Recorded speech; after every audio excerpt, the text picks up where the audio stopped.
আফাকুল্লামা জাআকুম রাসূলুম বিমা লা তাহওয়া আনফুসুকুম ইস্তাকবারতুম আফাকুল্লামা যখনই জাআকুম তোমাদের নিকটে এসে রাসূলুম মিন আনফুসিকুম তোমাদের স্বগোত্র থেকে একজন রাসূল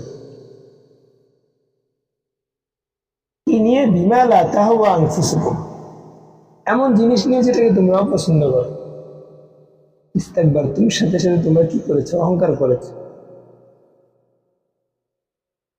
ফারিকান কাযযাবতুম ওয়া ফারিকান তাকতুলুন একদল তো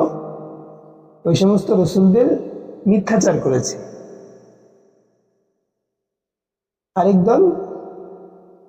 তাদেরকে হত্যা করেছে এটাই এখনকার যুগে যদি আমি ভালো কথা বলি ইসলামের কথা বলি আমার ফ্যামিলি আমার পরিবারও আমাকে পরিত্যক্ত করে দিবে সবাই দিন মানে ইসলাম মানো যতক্ষণ স্বার্থ আছে স্বার্থ নাই চতুর্দিক থেকে কি আসবে বাধা আসবে বিপত্তি আসবে কত সমস্যা অটল থাকা অনেক কঠিন আল্লাহ পাক হেফাজত করে তৌফিক দান করে